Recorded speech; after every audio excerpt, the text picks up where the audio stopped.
Boa tarde, começa hoje mais uma TV Folha, hoje com o Dr. Newton Conde e com a doutora Vanessa Viduto para falar sobre as mudanças na regra da aposentadoria. Tudo bom, doutor? Doutora? Tudo bem? O que mudou na aposentadoria agora? Acabou o fator previdenciário ou não? Bom, não acabou o fator previdenciário. A aposentadoria por tempo de contribuição, com a incidência do fator previdenciário, ainda existe e ela é uma opção para aqueles que não completarem os requisitos da Fórmula 80 e 95 e a sua progressividade que foi instituída pela nova medida provisória. Então, há ainda a possibilidade de se aposentar antes de completar esses requisitos, essa somatória de pontos, que é 85 para a mulher e 95 para o homem, além do tempo de contribuição mínimo, que é 30 anos de contribuição para a mulher e 35 para o homem, há ainda a possibilidade de se aposentar com a incidência do fator. Quer dizer, Dr. Newton, o senhor é especialista em previdência, consultor atuarial. Existe uma... O trabalhador não vai ter que cumprir algum requisito extra ou não? Continua exatamente como está? Se quiser se aposentar com aposentadoria sem o corte do fator previdenciário, precisa cumprir uma nova regrinha, é isso? Exatamente. Acho que o ponto principal dessa mudança, que foi a favor do segurado, é que o fator previdenciário não acabou. Ele está aí normalmente como era no passado. Tá? E o fator previdenciário, para aqueles que se aposentam muito cedo, na faixa dos 50 até os 59, 60 anos, ele dá abaixo de 100%. Tá? E quem se aposenta acima dessa idade, inclusive a mulher, tá? Ele acaba sendo mais do que 100%, ele não fica limitado a 100%. Então ele pode ser 120, 150, pode ser até 200%, ele pode dobrar o benefício. Tá? Isso calculado a partir da sua média salarial, né? Isso. Só que veja, se um segurado tem uma média salarial de R$1.000, ele se aposenta muito cedo, provavelmente ele vai cair no mínimo, que é um salário mínimo. Tá? Se ele tem um benefício em torno de uma média salarial em torno de R$2.000, tá? Ele vai ter, dependendo, 60% disso. Tá? Então, vai ser R$1.200. Ele tem uma queda grande. Então, a vantagem que ofereceram aos segurados é que se ele tiver a pontuação 85 ou 95, ele tem condições de ter 100%. Mas se ele se enquadra numa situação que o fator já é maior do que 100%, ele passa a ter o fator previdenciário de 120, 130, seja... Né? Então, digamos assim, ele tem dos dois o maior. Ele tem dos dois o maior. Então, isso para o segurado foi muito bom. Por outro lado, para a Previdência, isso pode trazer um desequilíbrio na conta dela, né? Porque ela contava com essa redução para equilibrar as contas.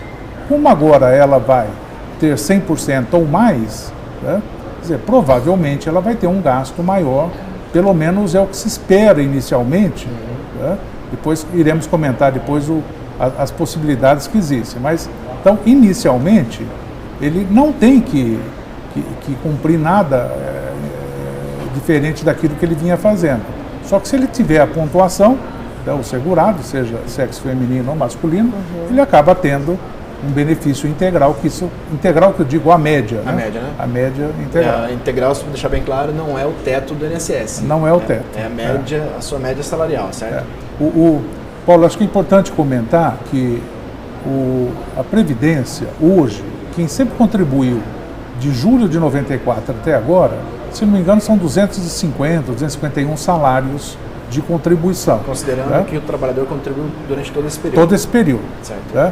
Lembrando que salário de contribuição não é o salário do dia dele. Então ele pode ter um salário de 10.000 lá na empresa, mas o teto é de 4.663. Né? Que é sobre o valor que incide a contribuição. Então breca aí. Então, nesse caso, desses 250, 251 salários, a Previdência pega os 200 maiores. Que é equivalente a 80%. 80% dos 251.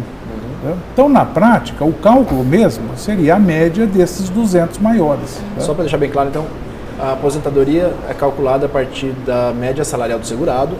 Essa média exclui-se as 20% menores contribuições. Mais baixas, isso. Isso é o salário de benefício, correto? Isso.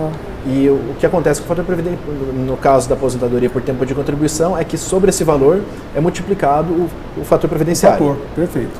Que é uma fórmula, Uma né? fórmula, exatamente. Por isso que a gente costuma falar, quando fala assim, o salário dele é de 2.000. Na verdade não é o salário, é a média salarial dele é de 2.000. Né? Porque às vezes ele até contribui com um salário um pouco maior, mas como você acha a média... Né? Agora, você tem extremos, ele pode ter ficado, né, dos 35 anos, no caso do homem, ele pode ter ficado 34 anos contribuindo sobre o salário mínimo e só no último ano ele recolheu pelo teto. Né? Então, se ele pensa que vai ter uma média muito próxima do teto, ele está enganado. Né? Vai ser muito mais próximo do mínimo, porque faz a média. E... Então, Exatamente. você só pode dizer com certeza qual é a média dele pegando os salários de contribuição e fazendo o cálculo. Claro. Não existe outra alternativa. Só que o cálculo ele é extremamente complicado. Complexo. Para um cidadão, para um trabalhador. Por quê? Você tem que pegar todos esses salários, corrigir monetariamente, um por um, né? Depois fazer a seleção, colocar em ordem. Tirar então, aqueles é que muito são menores técnico. a conta. O site do INSS ele disponibiliza um simulador, mas mesmo com esse simulador é bastante difícil para o leigo conseguir inserir os dados e fazer a conta, mas é possível, é Sim, viável. já é uma ferramenta. Já é uma ferramenta. Para quem tiver interesse, o site do INSS é www.inss.gov.br. Comparando, eu acho assim, interessante a gente mostrar, comparando com a situação que existia até então, o que aconteceu em tese? Uma mulher que tinha 30 anos de contribuição, ela podia se aposentar por tempo, com a incidência do fator previdenciário, independentemente da idade. Ela ainda pode se aposentar nessas condições. Agora, com essa nova fórmula, por exemplo, para que ela fugisse do fator previdenciário, ela era obrigada a completar a idade, 60 anos, e ter pelo menos 30 anos de contribuição, porque o coeficiente da aposentadoria por idade é 70% mais 1% para cada ano. Tá? Não vamos complicar demais o cálculo, mas em tese ela precisaria ter... Na verdade, ela sai da regra da apoentadoria por tempo de contribuição e Isso, entra na fala, regra da aposentadoria por idade. Não quero ter incidência do fator previdenciário porque o redutor é muito alto, quero me aposentar com 100% da minha média. Qual é a alternativa que existia? Completar os 60 anos de idade e ter pelo menos 30 anos de contribuição. Nessa hipótese, ela se aposentaria com 100% da sua média. Hoje, com essa nova fórmula, o que é possível fazer? Se ela tiver 55 anos de idade e 30 anos de contribuição, ela consegue se aposentar sem a incidência do fator previdenciário. Então, antecipou, de certa forma, a possibilidade de fugir desse fator que traz aí uma redução significativa. A gente está com um exemplo na tela agora para mostrar, explica um pouquinho como é a fórmula do fator previdenciário, que dá para a gente entender o que muda com essa nova fórmula. Eu vou pedir só para voltar uma antes, para a gente colocar como funciona o fator 85/95, que é isso. Bom, o fator 85/95 então é isso.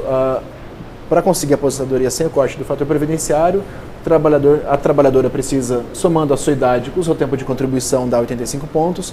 No caso do homem, a gente soma a idade com o tempo de contribuição, dá 95. Essa é uma regra que vai valer pelos próximos, vale para este ano e para o ano que vem, né? Depois muda para 86/96 e a gente logo em seguida vai mostrar uma progressividade. Como essa progressividade, uma tabelinha que mostra os próximos anos como é que vai ficar. Aí, mudança gradual. Bom, então para esse ano e para o ano que vem, para quem quiser se aposentar sem o corte do fator previdenciário, tem que atingir 85/95. Para 2017 e 2018, a fórmula exigida é 86/96. Depois vai mudando até chegar em 2022 para 90 e 100. Isso é uma forma de fazer o trabalhador, de levar um pouquinho para frente essa regra, né? Aliviar um pouco as contas da Previdência. Eu ouvi uma entrevista do ministro Gabas e ele estava explicando o seguinte, tem até um certo sentido.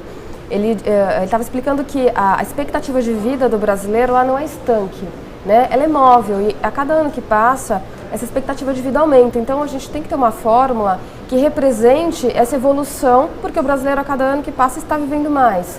Então, você tem que adequar essa fórmula à expectativa de vida. A única coisa, talvez o Dr. Conde possa nos auxiliar, é em relação à proporcionalidade, porque não me pareceu que essa progressividade de 85 até chegar em 2022, que vira 90, 100, acompanha o aumento, proporcionalmente, o aumento da expectativa de vida.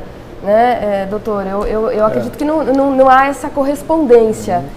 Deixa eu fazer um comentário sobre a expectativa de vida, que vamos dizer assim, normalmente se faz, a imprensa, ela sempre fala sobre a expectativa de vida ao nascer. Tá? E essa expectativa de vida, pelos dados que o IBGE vem divulgando, tá? A cada 3 anos ela aumenta 1 ano. Seria mais ou menos assim. Mas se você pegar a expectativa de vida na data da aposentadoria, ela vem aumentando em torno de 30 a 40 dias por ano. Tá? Então, para aumentar 1 ano, vai demorar 10 anos. É a expectativa de sobrevida nesse caso, né? Isso.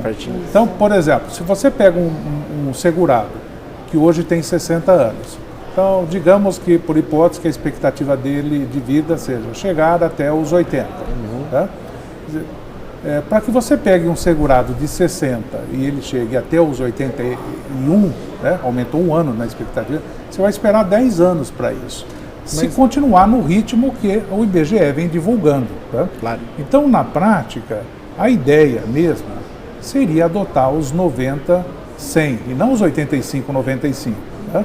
E o governo aproveitou e deu já uma esticada, 2017, 2018, né? Mas na prática a gente não sabe se isso vai passar, porque ainda depende do Congresso. Aí entra a parte política. Mas vamos dizer assim, no mínimo, já que a medida provisória e o que os congressistas votaram, tá? Tem uma coincidência, pelo menos até o 2017, a gente sabe que, de certa forma, foi consenso os 85, 95 de saída. Né? A diferença dos projetos é essa. Um continua para sempre e o outro, a partir de 2017, vai ter uma progressividade até chegar aos 90 a 100. O que técnicos da Previdência, técnicos do governo avaliam é que, para a implementação dessa nova fórmula, já teria que se partir do 90 a 100. E a partir daí, irmos, cada ano que passa, colocando um pouquinho a mais de acordo com a expectativa de sobrevida. Só que colocar o 90 a 100 já ia ser uma forma muito brusca, porque o trabalhador teria que trabalhar muito mais para conseguir o benefício integral. Então, por isso, parte-se da... popular, né? Pouco popular. Parte-se de uma fórmula já aprovada no Congresso. Só para explicar direitinho como foi isso, o governo apresentou uma medida provisória que alterava as regras da pensão. Essa medida provisória foi alterada no Congresso, onde foi colocada a fórmula do 85/95 dentro da aposentadoria. A fórmula do jeito como estava foi vetada pela presidente Dilma Rousseff, que apresentou uma nova proposta exclusivamente sobre o 85/95, considerando essa progressividade dos pontos até 2017. Agora a gente queria mostrar um exemplo de algumas simulações que foram feitas que mostram como seria a aposentadoria com o fator previdenciário. Se puder colocar na tela, por favor. Isso. A gente tem um exemplo de um homem com média salarial de R$3.000. A soma ali, a idade ao se aposentar e o tempo de contribuição é o tempo mínimo exigido para ele atingir hoje a fórmula 95, que no caso do homem exige-se 95. A gente tem uma outra coluna que mostra o fator previdenciário e como que seria o benefício dele hoje calculado de acordo com o fator previdenciário. Considerando que pela nova fórmula em vigor, pela 85/95, ele conseguiria manter os R$3.000. Então dá para ver que tem uma bela diferença ali. Pegar um exemplo de um homem com 58 anos e 37 de contribuição, pela fórmula do fator previdenciário teria um benefício de mais ou menos R$2.500. Com a nova fórmula ele consegue ter aposentadoria integral de R$3.000. É uma bela diferença, né, doutor? Sim, sem dúvida, sem dúvida. Agora, nos dois últimos exemplos, que é um ponto interessante, um homem com 64 anos ou 65, tendo ali o tempo mínimo de contribuição de 35 anos, teria um fator previdenciário maior que 1. Positivo. Isso. O que elevaria o benefício, em vez de R$3.000, ele conseguiria um pouquinho mais. Nesse caso, doutora, ele pode optar pela... aposentadoria por idade. Ou pelo fator previdenciário, sim, né? Sim, que é maior do que 100%. Que é maior do que 100%. A aposentadoria por idade ela tem uma regra que o fator previdenciário ele só incide se ele for positivo. Se for positivo, né? Então, nesse caso, isso já existe hoje. Já existe existia hoje, antes né? da medida provisória. Essa possibilidade do trabalhador optar pelo fator previdenciário quando ele for maior que 1 não foi extinto, continua valendo. Não. A regra Continua valendo.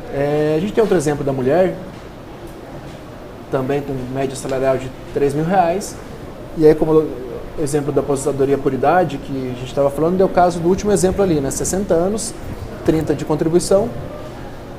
No exemplo da mulher, ela não atingiria um fator maior que 1, teria um fator menor, né? 85 por 0,85, que daria um benefício de 85% da média salarial. Pela regra atual, ela poderia optar pela aposentadoria por idade, em vez da aposentadoria por tempo de contribuição, exatamente. Correto? E agora, porque nesse caso a por tempo não é favorável, então, mas ela tem a possibilidade da aposentadoria por idade, independentemente dessa nova regra 85, da soma 85. O INSS considera que o governo considera que essa fórmula não vai reduzir tanto os custos da Previdência quanto era previsto com o projeto original. Pode ter ali nos primeiros 2 anos um adiamento de algumas pessoas que vão pedir, vão adiar a aposentadoria, que em muitos casos o trabalhador vai ter que trabalhar por mais tempo do que o mínimo exigido para se aposentar, se quiser se aposentar sem o corte do fator. Mas daqui 2, 3 anos, a partir do momento que ele, quando ele atingir as condições para ter essa nova fórmula, teme-se que tenha um boom de pedidos e eleve os gastos da Previdência. Como fica isso, doutor? Essa fórmula vai reduzir os custos da Previdência ou vai aumentar os gastos do INSS? Veja, ó, toda vez que você fala em melhorar benefícios, sem dúvida alguma, a Previdência acaba tendo um gasto maior. Né? Agora, em que proporção? Né? Quer dizer, vai ser um gasto muito maior. Então, acho que nós vamos ter que esperar um pouquinho. Eu, pelo menos, tenho a seguinte expectativa. Se um segurado ele pode se aposentar aos 50 anos, por exemplo, com 2027, aí no caso da mulher, e para ela ter os 100%, né, os R$3.000, ela tem que esperar, às vezes, 10 anos, eu acredito que ela não vai esperar. Né? Por quê? Normalmente, o trabalhador, o nosso segurado, ele continua trabalhando, ele não vai para a inatividade. Se aposenta e continua na atividade. Né? Então, a aposentadoria é uma renda extra. Exatamente. Então, ele fica pensando o seguinte, o que é melhor, eu pegar já 2.000 ou ficar esperando 10 anos para pegar 3.000? Então, ele vai pegar os 2.000. Né? Só que o salário de 3.000 e pouco que ela tem na empresa, ela continua recebendo. Então, de 3, vamos dizer assim, 3.500, ela passou a ter um salário agora de 5.500. Ela tem uma renda adicional. Né? Só que quando daqui 10 anos ela tiver que efetivamente parar, o que vai acontecer? Ela vai trocar, né? Os 5 e pouco que ela tem, ela vai perder o salário e aí ela tem que se sustentar só com a Previdência. Aí ela vai criticar a Previdência. Mas ela recebeu o benefício muito jovem, né? Ou seja, comparado com a idade que ela deveria receber. Então, eu acredito que nem todos vão esperar. Né? Se todos esperassem, né, talvez nós tivéssemos até um aumento expressivo, mas muita gente vai continuar pedindo o benefício antecipado. E outro ponto que eu acho que é interessante ter o internauta ter essa percepção, eu sou meio conservador nos meus cálculos, mas seria mais ou menos assim: a cada R$1.000 gasta-se 200.000 para sustentar isso num regime de capitalização. Tá? Ou seja, se eu colocar 200.000 numa conta, eu consigo sustentar um benefício por 25 anos, por exemplo, para um regime de capitalização, isso fora da Previdência. Fora da Previdência Social. Previdência privada, estamos falando de Previdência privada. Então, eu ponho lá como se fosse num investimento, ele está tendo um rendimento, e todo mês eu tiro R$1.000 e vou gastando aquele valor. Quer dizer, ao longo de 25 anos eu acabo com aqueles 200.000. Então, significa o quê? Que se eu vou pagar R$600, R$700 a mais por um participante, né, ou por um segurado, aqui no caso da Previdência Social, pode parecer pouco, que a Previdência ela atua num regime de caixa, ela arrecada todo mês e paga. Né? Ela não tem esse dinheiro guardado. Então, assim, é um valor pequeno para o governo, a Previdência, eles arrecadam tanto e tal. Mas isso seria o equivalente a em torno de 120 mil, se fosse colocar esse dinheiro ali. Por segurado. Né, por segurado. Então, a Previdência tem é um valor paga muito 30 alto. milhões de É um valor benefício muito por alto. mês. Tanto que esse ano nós tivemos ali uma diferença de caixa, vamos chamar assim, quando comparado com as arrecadações sobre salário, sobre faturamento, nós tivemos uma diferença de mais de 50 bilhões. Né? Eu costumo até comparar a Mega Sena, 50 milhões, falar, puxa vida, olha, né? Quer dizer, 50 bi é 1000 vezes a Mega Sena. Né? Então é muito. Então esses impactos, eles são impactos que realmente afetam o caixa da Previdência. Agora, o que nós não sabemos é como os segurados vão se comportar. Eles vão esperar atingir a pontuação? Nós temos um histórico do fator previdenciário de 1999, que foi criado justamente para retardar a aposentadoria do trabalhador brasileiro. Porque quanto mais jovem, maior o redutor. E na prática, isso não aconteceu. Não funcionou. Continuamos nos aposentando aos 54 anos. O brasileiro continua, completou os requisitos, ele pega imediatamente a aposentadoria, porque como o Dr. Conde comentou, ele tem o trabalhador tem na aposentadoria uma fonte de recurso a mais para sua sobrevivência. Então ele não faz o seguinte raciocínio, não, agora que eu parar, eu vou viver com esse dinheiro. Não, ele tem o salário dele, ele soma com o que ele vai receber da aposentadoria e pede, não quer nem saber. É mais uma análise momentânea, eu preciso desse dinheiro agora do que Então, se a gente for comparar com a situação do passado, não me parece que o brasileiro vai ser previdente e vai ter essa possibilidade até, porque às vezes é uma questão de necessidade, de poder esperar. Mas, por um outro lado, eu também percebo na prática que o fator previdenciário, quando a pessoa completava os requisitos e a gente fazia as simulações, olha, vamos esperar mais 1, 2 anos, a diferença era muito pequena de ganho, geralmente não compensava. Agora, em relação à fórmula, 85-95 não. Né? Porque muitas vezes ele tem o direito à aposentadoria e se ele esperar 2 anos, por exemplo, ele já aposenta na integralidade. Sim, então, sim. há uma diferença também em relação a isso. Muitos vão ser imediatamente já beneficiados, ele não vai ter que esperar, né? Então talvez esse sim. Ou talvez o tempo de espera compense o valor que vai ser acrescido. Pequeno, no caso, considerando mais ou menos a média de idade de aposentadoria hoje não chega a 55 anos. Por exemplo, de um trabalhador com 54 anos de idade, 35 de contribuição. Doutora, a senhora tem um cálculo sobre isso, eu fiz um cálculo que a gente achou interessante fazer. 50 anos, né? Isso, na verdade, no meu exemplo, é um homem com 50 anos e 35 de contribuição que ele poderia aposentar na regra atual por tempo de contribuição. Uma média salarial de R$3.000, que é o que a gente chama de salário de benefício. Na regra anterior, ele teria um fator previdenciário de 0,58, ou seja, os 3.000 cairiam para 1.756. É bastante significativo. Por um outro lado, esse homem de 50 anos teria que esperar até 2022 e continuar contribuindo para que a soma dele atingisse a fórmula, porque ele vai precisar de 100 pontos. Ele entra na progressividade. Ele entra na progressividade. Então, quer dizer, será que ele vai esperar 7 anos? Essa é a pergunta. Ele vai esperar os 7 para ter 100 ou vai pegar 1.700 agora? Mesmo caso, aí, em 7 anos, ele teria, então, os R$3.000 com as correções daí para frente, né? Um trabalhador com 54 anos e 35 atingiria, para ter a fórmula 85-95, ele teria que trabalhar por mais 3 anos. Isso.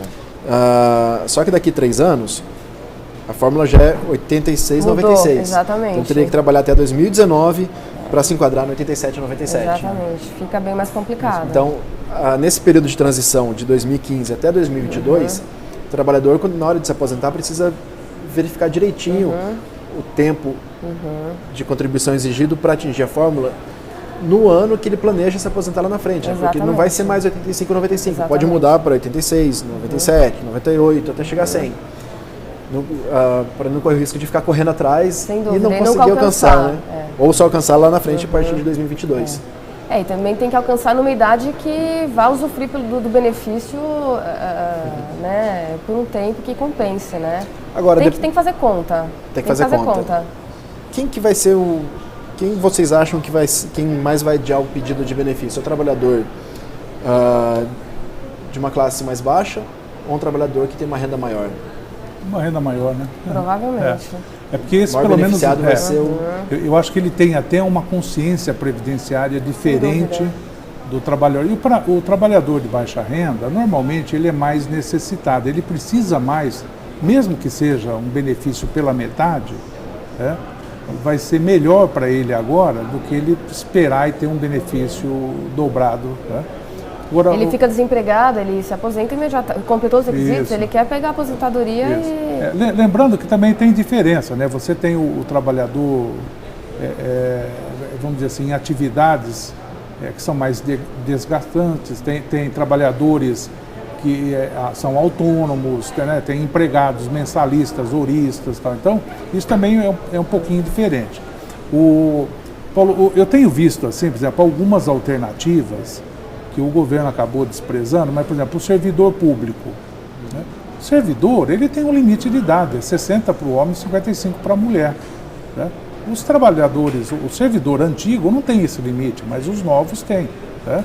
Então seria uma alternativa. O senhor diz colocar uma idade mínima uma para idade mínima, novos trabalhadores. Agora, quem é que vai ser o presidente corajoso para implantar? Né? Outro, aposentadoria especial, aposentadoria por invalidez. Ele, quando se aposenta, ele tem que parar de trabalhar. Né? Então, seria uma alternativa. Falar assim, ó, você vai se aposentar, né? Então, se você continuar trabalhando, eu suspendo o seu benefício. Eu só vou lhe pagar se você tiver explicar afastado. Para quem não sabe, doutora, o que é aposentadoria especial e o que é aposentadoria por invalidez? A aposentadoria especial é uma aposentadoria prevista e destinada àqueles trabalhadores que trabalham expostos a algum tipo de agente nocivo à sua saúde. Um exemplo bastante comum, o trabalhador da indústria metalúrgica, da indústria química, o piloto de avião, o médico, o enfermeiro, enfim. Essas pessoas têm direito a uma aposentadoria com tempo reduzido. Se elas trabalharem continuamente, consecutivamente por 25 anos nessa atividade especial, elas se aposentam com 25 anos, ou seja, tem uma redução do tempo. Sem fator previdenciário? Sem fator previdenciário, com 100% do salário de benefício. Isso em tese e há previsão legal, porque na prática o que a gente observa é uma dificuldade muito grande desse trabalhador conseguir fazer a prova dessa situação do INSS e obter essa aposentadoria sem precisar entrar com uma ação judicial. Mas enfim, existe isso. E aquele trabalhador que tem atividade especial e atividade comum ao longo da sua vida, o tempo especial vale 40% a mais para o homem e 20% a mais para a mulher, para ser somado com o tempo comum. Então ele se aposenta nas regras ordinárias a todos, 30 anos para a mulher e 35 para o homem, mas o tempo especial vale mais, então ele acaba também tendo uma redução. Fazer uma continha básica, assim, se o trabalhador então trabalhou 10 anos... 5 anos numa atividade, o homem 5 anos numa atividade, a cada 5 anos vale um. É isso, né, doutor? Então ele trabalhou 5 anos numa atividade insalubre, esses 5 anos contam para fins de aposentadoria como 6. Isso, ele vale 40% a mais. 40%. Para o homem e 20% para a mulher. Como se você estivesse comparando dólar com real ou euro com real, né? Quer dizer, ele vale mais. Vale mais. Então, o tempo lá na atividade penosa, perigosa ou insalubre, vale mais do que na aposentadoria comum. Né? E a aposentadoria agora por invalidez? O sistema é tão cruel, fazendo um parênteses, que o trabalhador, o que ele precisa para conseguir essa aposentadoria especial? Ele precisa apresentar um documento no INSS chamado PPP, que ele mudou de nome ao longo dos anos por diversas vezes, SB40, DSS 8030, agora é o PPP. Quem fornece esse PPP é o empregador, que tem que contratar um engenheiro de segurança que vai descrever a atividade nociva e assinar esse laudo e dar para o trabalhador utilizar, apresentar no INSS. O empregador, quando ele emite os PPPs e atesta que aquele ambiente de trabalho é nocivo, ele tem uma carga tributária maior. Então, você imagina se esse empregador quer apresentar esse documento para o trabalhador, não quer. Então, ele insere informações que muitas vezes, na grande maioria, não condiz com a realidade. Aí o trabalhador pega esse documento, vai no INSS e não consegue aposentadoria especial. Então, isso é uma perversidade do sistema que é importante a gente comentar. Aí enquadra numa situação, doutor, que a gente estava comentando antes de começar a entrevista, que é a falha de fiscalização do INSS, né? Sem dúvida. É isso mesmo. É porque talvez algumas atividades você poderia ter uma fiscalização maior e evitar de mudar a legislação por conta disso, né? Como ele não consegue ter essa fiscalização apurada e tal, ele prefere mudar a legislação, né? do que melhorar as suas perícias. Concordo plenamente. A falta de estrutura passa esse ônus, esse encargo para o trabalhador. Então, um segurado hoje, para se aposentar pela especial, mesmo por invalidez, né, ele tem que passar por um ritual que é desgastante, né? Então, o inválido, ele está ainda em auxílio, ele fica passando em perícias. Aí tem um conflito, o perito da Previdência, com às vezes o perito que é médico dele particular. Então, ou seja, ele não é algo simples. Né? E depois que é concedido o benefício, também não há uma fiscalização para ver se aquele trabalhador está apto a regressar ao trabalho, deixar de receber o benefício e passar a voltar a ser um contribuinte. Isso já começou. A gente observa já há uns bons anos, eu acredito que por volta de uns 4 ou 5 anos, a gente começa a perceber os aposentados por invalidez serem chamados para passar por perícia e casos até que os benefícios são cancelados e suspensos. Mas ainda é pouco, né? Ainda não tem uma política efetiva. Há previsão legal, mas novamente a falta de estrutura não permite que a lei seja cumprida. Porque a lei ela é bem feita, mas não há estrutura para cumprir o que determina a lei. Esse é um problema grave. Agora, o que eu observo e eu acho bastante injusto é você tratar o segurado como fraudador. Né? Ao invés de você criar formas de fiscalizar, você trata todo segurado que pede uma aposentadoria por invalidez como se ele estivesse querendo fraudar o INSS. Então ele vai para o limite, muitas vezes ele volta a trabalhar doente, sem condições nenhuma de voltar a trabalhar e acaba com a sua saúde, fica numa situação deplorável, porque ele não consegue comprovar, o INSS não aceita, ele não consegue comprovar que ele de fato está incapacitado para o trabalho. Então eu acho que precisa mudar um pouco isso, né? Essa mentalidade que todo segurado, todo beneficiário é fraudador. Não, é o contrário, a fraude é que tem que ser demonstrada e que tem que ser comprovada e fiscalizada. Já que estamos falando de benefícios por incapacidade, houve uma outra mudança implementada, já está valendo nesse rol de mudanças na Previdência, que é um limite para para o auxílio-doença, correto? Isso mesmo. Que agora, como é, doutora? A medida provisória original, a 664, que foi convertida em lei e foi aprovada, portanto, ela traz um teto que é da média aritmética dos últimos 12 salários de contribuição, que é a remuneração do segurado. Ou seja, o auxílio-doença não pode ser superior à média dos últimos 12 salários de contribuição. Por quê? Como é que funcionava? Qual que é o cálculo? Qual que é a regra para que as pessoas possam entender? A regra é, para todo e qualquer benefício, a média aritmética de 80% dos maiores salários de contribuição de julho de 94 até a data em que o segurado dá entrada no benefício. Isso causava distorções, porque muitas vezes o beneficiário que estava incapaz tinha um salário melhor lá no passado e um salário mais baixo atualmente. E essa média acabava superando o último salário. Então era mais interessante para o segurado ficar afastado de licença do que retornar ao trabalho. Então causava uma situação anômala que foi corrigida por essa medida provisória 664 convertida em lei. Agora, doutor, o senhor tem uma crítica sobre isso, né? Tenho, porque eu acho o seguinte, existem as exceções, né? Mas eu acho que quando o segurado ele vai entrar em auxílio-doença, às vezes ele já vem apresentando sinais, né, dessa doença. Então, por exemplo, se ele é um horista, provavelmente ele já teve uma queda na sua produtividade, né? Ele deixa, às vezes, de trabalhar aquela quantidade de horas. Então, essa média dos últimos 12 já é uma média que normalmente já é abaixo da média dele, né? E se você ainda limita essa média, porque o percentual, né, o percentual de cálculo do auxílio-doença é de 91%. Então ele já pede aí um pouquinho. Tá? E depois essa média ainda está, vamos dizer assim, reduzida em função dessa doença, talvez que ele já veio apresentando, ele acaba sendo prejudicado. Tá? Então, eu ainda defendo que eu acho que a média, o critério que ele adotou, hoje são 250 salários, como eu disse, você pega os 200 maiores. Né? É muito difícil o segurado fazer alguma fraude com esses 200 salários. Né? Agora, pode acontecer o contrário também. Ele já está prevendo que vai ter uma doença, e aí ele faz o máximo de horas naquele período, etc. Então, eu sou contra períodos reduzidos. Né? porque isso permite que ele faça essas jogadas. Então, seria problema, melhor manter a regra. Manter a regra antiga. Até porque as contribuições foram vertidas, inclusive, né? Sim. Esse problema das contribuições em curto período, antigamente a aposentadoria considerava um período pequeno 36, para fins de cálculo, né? E o que acontecia, que ajudou a aumentar o rumo da Previdência, profissionais liberais nos últimos 3 anos contribuíram durante praticamente a vida toda pelo Faltavam 3 anos, aí elevava a contribuição. É um problema que essa cálculo restrito pode causar, né? Sem dúvida. Mas voltando sobre a fiscalização, nesse caso, doutor, também não carece ali para eliminar o trabalhador que demora para voltar ao trabalho porque que supostamente poderia demorar a voltar ao trabalho porque financeiramente está mais interessante. Continuar com... Aí incide a fiscalização, né?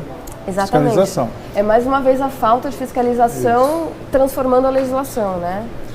Eu acho que a Previdência teria que ter critérios, talvez até próximos aos critérios que a iniciativa privada adota, né?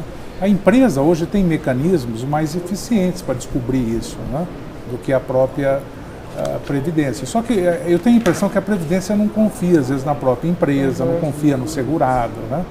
Então, a doutora disse, dá a impressão que todo mundo está querendo fraudar a Previdência, né? Então, acho que teria que ter critérios mais apurados. Mas no caso do auxílio-doença, antigamente se concedia mais facilmente as aposentadorias por invalidez, né? Hoje, a gente conhece muitos segurados que há anos estão em auxílio-doença e a Previdência também não dá a invalidez, né? Então, às vezes ela acaba exagerando. Então, se ela tivesse talvez uma fiscalização mais eficiente, ela chegaria mais rapidamente à conclusão se realmente ele está inválido ou não, né? Ou seja, seria mais fácil de garantir o benefício a quem de fato merece e cancelar o benefício de quem de fato não precisa dele. É isso. Agora, em relação a isso, é interessante a gente comentar um dispositivo que também foi aprovado, que permite ao INSS criar convênios para a realização das perícias médicas. Porque a gente percebe na prática que o INSS também não tem estrutura suficiente, né, por meio dos seus próprios peritos contratados, para atender essa demanda de trabalhadores que precisam se afastar. Por isso que a gente vê essa situação absurda de pessoas que muitas vezes estão incapazes e recebem alta indevida, etc. Ou então uma pessoa que está já capaz e continua recebendo o benefício. Então essa medida provisória que foi aprovada, ela permite que o INSS faça convênios e faça através desses conveniados perícias que em tese vão propiciar um atendimento melhor. Ajuda a filtrar um pouquinho melhorar um pouco o serviço, né? Fazer talvez uma perícia por amostragem, não no segurado, né? Mas nesses conveniados, né? Os credenciados. Né? Antigamente havia, não tão antigamente assim, não é uma coisa tão antiga, mas já houve um período em que havia convênios com médicos particulares, né, para concessão de benefícios por incapacidade. E havia muita fraude. Foi suspenso isso. Não há um risco de voltar a fraude nesses convênios, ou em função deles serem, expectativa que sejam firmados com grandes empresas que tenham seus departamentos médicos, isso pode dar uma... Um dos requisitos da lei é que o empregador não pode fazer parte desse convênio, porque o empregador ele tem interesse direto no resultado dessa perícia. Mas eu imagino que esses convênios vão ter requisitos prévios para serem aprovados e vão ter que ser submetidos à fiscalização. Tá certo. Bom, mudando um pouquinho de assunto, mudou também a pensão previdenciária. Doutora, explica um pouquinho pra gente o que mudou. A gente vai colocar na tela agora mais uma arte que explica, um infográfico que explica um pouquinho das mudanças na pensão. Doutora, enquanto isso, pode... Aí. Bom, vamos lá. A pensão por morte, ela era paga a qualquer beneficiário, ainda que o segurado falecido tivesse feito uma única contribuição para o INSS. A beneficiária recebia vitaliciamente o benefício, independentemente da sua idade, independentemente, inclusive, se fosse no caso um viúvo ou uma viúva, do tempo de relacionamento. Quer dizer, não dependia de idade, Nem de tempo de relacionamento, e nem de tempo de contribuição, exatamente. Aí vem a medida provisória, que foi convertida em lei, e passa a exigir, em primeiro lugar, que esse segurado falecido tenha pelo menos 18 meses, ou seja, 1 ano e meio de contribuição para o INSS. Sem a perda, não pode ser 18 meses, pinga uma contribuição aqui, dali 2 anos faz outra. Não, na verdade, a regra é a qualidade de segurado, que já existia, que já era uma exigência no sistema anterior. Mas no sistema anterior, bastava uma única contribuição, morreu, a viúva recebia vitaliciamente. Isso mudou, agora ele tem que ter pelo menos 18 meses de contribuição. E também há uma limitação, dependendo da idade do beneficiário. Há uma regrinha progressiva. A viúva que tiver menos de 21 anos de idade vai receber por 3 anos. A viúva que tiver entre 21 e 26 anos de idade vai receber 6 anos. A viúva que tiver viúva é viúvo, porque é devido tanto ao homem como à mulher. A viúva ou viúvo que tiver entre 27 e 29 e 10 anos, entre 30 anos e 40 de idade por 15 anos, entre 41 e 43 por 20 anos e vitaliciamente o viúvo ou viúva que tiverem mais de 44 anos de idade. E há também uma exigência de tempo mínimo de relacionamento. Isso para evitar que as pessoas forjem ou simulem um relacionamento apenas pensando na questão previdenciária. Então, a lei passa a exigir que, no caso de união estável ou de casamento, que tenha uma relação de pelo menos 2 anos comprovável. Doutor Newton, o senhor acha que esse tipo de... essa mudança que foi feita vai ajudar um pouco as contas da Previdência? Ele ajuda um pouco, mas eu acho que ele penaliza principalmente o pessoal segurado de baixa renda, né? Vamos imaginar aí um segurado jovem, 18 anos, casou e chegou aí 2 anos depois, faleceu. Tá? Então, digamos que ele seja do sexo masculino, né, o segurado, e o cônjuge, sexo feminino, vai receber a pensão só por 3 anos. Se você está numa cidade, numa capital, por exemplo, São Paulo, Rio, Curitiba, talvez ela até não tenha grandes dificuldades, se ela não trabalhava, de arrumar uma atividade. Dependendo da cidade, não vai ter condições, ela não vai arrumar um emprego. Tá? Às vezes existe muita informalidade. Então, estamos falando aí dos rincões, não dos grandes centros. Você vê que tem muitas cidades pequenas que às vezes ela não trabalha, ela está lá, fica em casa. Tá? Então, vai ser penalizada. Então, ou ela vai ter que arrumar um casamento rapidamente, ou vai ter que se deslocar para uma cidade maior para arrumar um emprego. Então, eu acho que esse desconforto poderia ser evitado, porque é um benefício de risco. Né? Ninguém morre cedo só para deixar a pensão vitalícia para o cônjuge. Né? Então, eu acho que no fim quem vai pagar a conta é o de baixa renda. Porque talvez se tivesse uma renda maior, talvez os próprios pais sustentariam a filha ou o filho. Teria recursos próprios que suprissem essa falta de renda. Então eu acho que se tem que economizar, economiza nos benefícios mais caros, que é o tempo de contribuição, por exemplo. É um benefício caro, né, que ele recebe em vida, do que você ficar recebendo, vamos dizer assim, tentando ter ganhos ou economias, no caso da Previdência, nos benefícios de risco, né? O sujeito, como eu disse, ele não escolhe morrer só para deixar a pensão. Nem ficar doente para receber um auxílio para ficar em casa. Idade mínima seria, a implementação de idade mínima para qualquer aposentadoria seria uma forma de suprir isso? Que fosse em discussão. Sem dúvida. Mas... porque é uma tendência, né? Todos os países desenvolvidos já adotaram, são pouquíssimos. Mas ainda enfrenta muita resistência. Um dos últimos. Justamente porque a aposentadoria é uma fonte de renda a mais do trabalhador. Não um benefício, não se pensa a aposentadoria como um benefício realmente para o momento da aposentadoria do descanso. E lembrando que você não precisa mexer no bolso do segurado que hoje está aí há 20 anos da aposentadoria ou há 10 anos da aposentadoria. Você pode falar o seguinte, todo segurado que entrar a partir de 2020, por exemplo, vai ter um limite de idade. Né? Joga lá para frente, não tem nenhum... Você sabe que daqui a 30 ou 40 anos o limite vai estar valendo. Se você tivesse feito isso lá em 88, numa reforma da Constituição, ou quando saiu lá a emenda 20 para os servidores que teve um limite mínimo, né? Então hoje você poderia já estar na metade desse prazo, mas não. Às vezes o pessoal quer mexer com o segurado hoje, né? Então, mexa com, ou então o filho do meu neto que nem nasceu ainda, põe uma regra para ele. E o americano tem esse hábito, né? Já fazer uma progressividade de tal sorte que um segurado lá no futuro já vai ter esse limite. Começou a trabalhar ainda. Nem começou ainda, né? E lembrando que o texto original dessa medida provisória reduzia para 60% o valor das pensões. Isso não passou, mas a intenção do governo era essa. Porque o governo entendia que falecido segurado era uma pessoa menos para viver com aquele dinheiro. Então não deveria ser de 100%. E o Congresso vetou essa parte do artigo, não passou.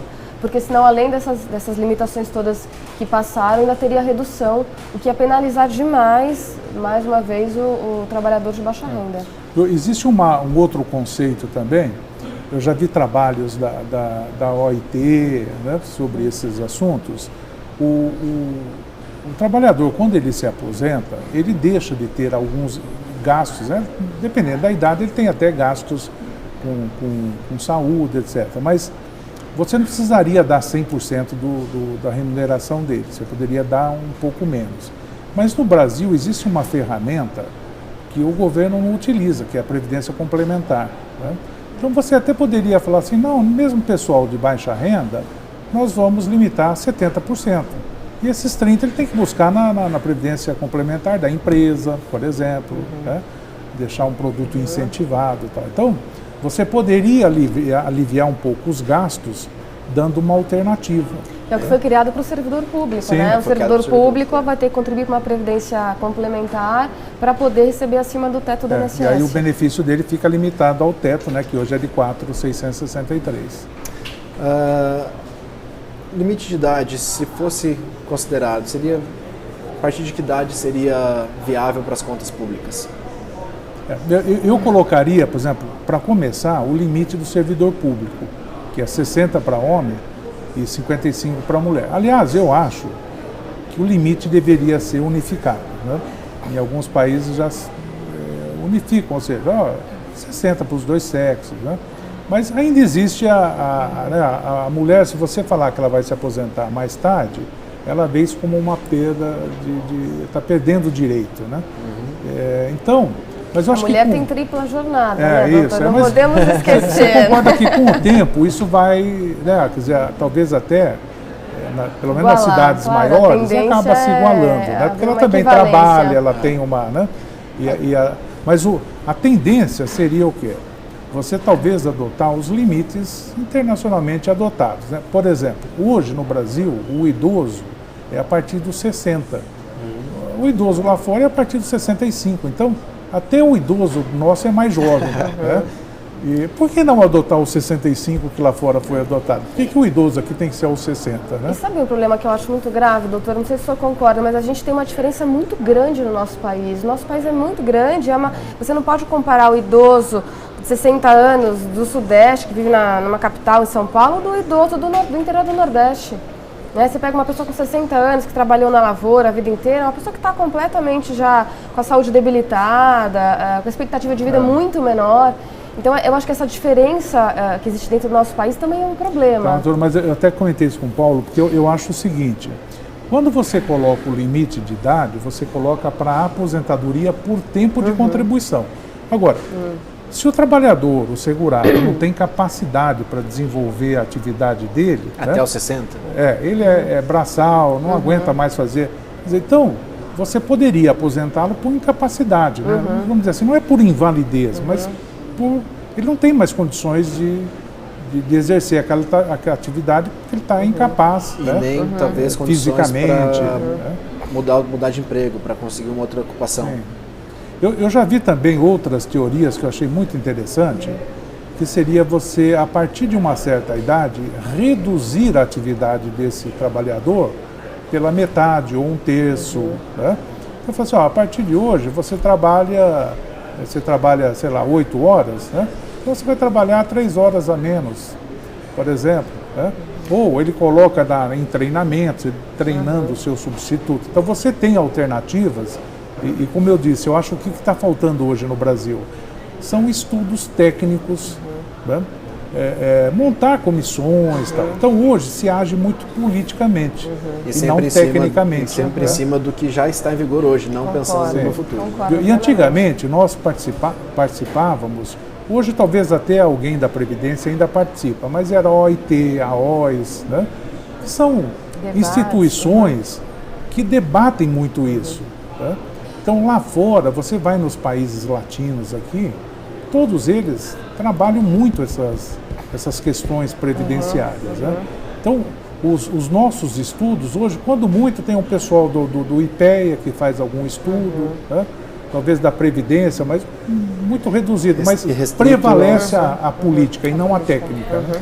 Doutora, nos congressos que vocês participam, tratando de Previdência, nota-se existe esse tipo de reclamação também? Sem dúvida. Que é uma discussão, talvez haja uma discussão dentro do IPEA ou dentro da Previdência, como o doutor falou, outra discussão rolando entre os advogados, e é até simples para você entender, pela própria natureza da espécie normativa que alterou isso tudo, foi feito através de medida provisória. O que é medida provisória?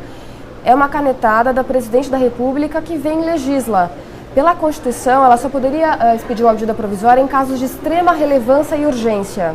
Então, ela legisla sobre questão previdenciária sem abrir um amplo debate, sem o Congresso fazer um amplo debate, não tem iniciativa do Congresso, é iniciativa da Presidente da República e baixa uma medida provisória do dia para a noite. A própria origem dessa legislação eu já acho que é bastante questionável, porque é uma canetada da Presidente da República. Então já mostra a falta de discussão de um tema tão importante para a sociedade. Tá certo. Mais alguma colocação, doutor? Não.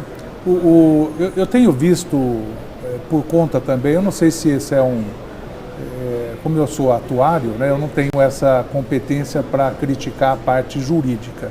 Mas assim, eu vejo muitas brechas, não sei se na legislação é um descuido, né? Mas, por exemplo, a desaposentação. Então, o segurado pede o benefício muito cedo, aí chega daqui a 10 anos, ele vai parar, o benefício está muito baixo, então ele se desaposenta e aí pede o benefício de novo, quer dizer, só para melhorar o benefício, né? Que é uma discussão que está hoje parada no STF. Então, eu acho que isso é uma brecha que tem lá na legislação, provavelmente, não deveria existir, né? Então, agora, eu vi na entrevista lá dos ministros, né? E o ministro Gabas foi muito claro, falou assim, pessoal... Ministro Gabas, só para esclarecer, Carlos Gabas, ministro da Previdência. Isso, perfeito. Ele insistiu nisso, falou assim, essa fórmula 85/95 é para quem vai pedir o benefício daqui para frente, né? Aí, já vi uma notícia, inclusive lá do Agora, assim, pode existir chance para o segurado que se aposentou anteriormente a ter sem dúvida alguma que a desaposentação agora vai... Quanto que se gasta, né? Força, Quanto que a Previdência gasta para cobrir essas situações, né? Então, no fim, ela tenta economizar, mas um pouquinho mais para frente. Então, acho que isso deveria ser, de uma certa forma, os juristas, né, tentar fazer uma legislação mais consistente para não permitir essas interpretações, né? Mas, doutora, aí o senhor me permite uma parte, aí eu vou entrar um pouquinho com o lado jurídico, a defesa da desaposentação. É totalmente jurídico, é só um palpite. Eu vejo até como uma questão justa, pelo seguinte, qual é o princípio da desaposentação? Até 1995, o aposentado que continuava trabalhando, quando ele se desligava totalmente da sua atividade profissional, ele contribuía para o INSS depois de aposentado, mas quando ele se desligava, ele podia sacar aquelas contribuições que ele fez depois de aposentado em forma de pecúlio. Em 95 veio uma legislação e acabou com esse pecúlio do dia para a noite. E o aposentado, ele continua contribuindo para a Previdência, ele trabalha, ele tem a incidência lá no seu lerite da contribuição previdenciária e não tem qualquer contrapartida. Então, se ele ficar doente, ele continua recebendo a aposentadoria dele e não recebe auxílio-doença. Então, ele fica sem o salário, porque se ele se afastar por mais de 15 dias, ele fica sem o salário dele, só com a aposentadoria, porque ele já está aposentado. A lei não permite que ele receba um auxílio-doença, mas ele contribui para o INSS. Se ele tiver um salário no teto, ele paga sob o teto todo mês. Então, a desaposentação é uma forma de você reparar essa falta de contrapartida que existe. Mas, doutora, por outro lado, ele contribui, mas no sistema de previdência que nós temos, quem está trabalhando contribui para o aposentado, certo? Então, a contribuição o não sistema é solidário. A contribuição não é daquele trabalhor específico, é da vaga, né? A vaga de trabalho que está contribuindo. E se o trabalhador mas até 95 eles sacavam em forma de pecúlio, então, o mas sistema era o mesmo. O dinheiro é para pagar o benefício de quem está nativa. Aliás, o benefício de quem está aposentado. Então, mas por que o inativo tem que contribuir também?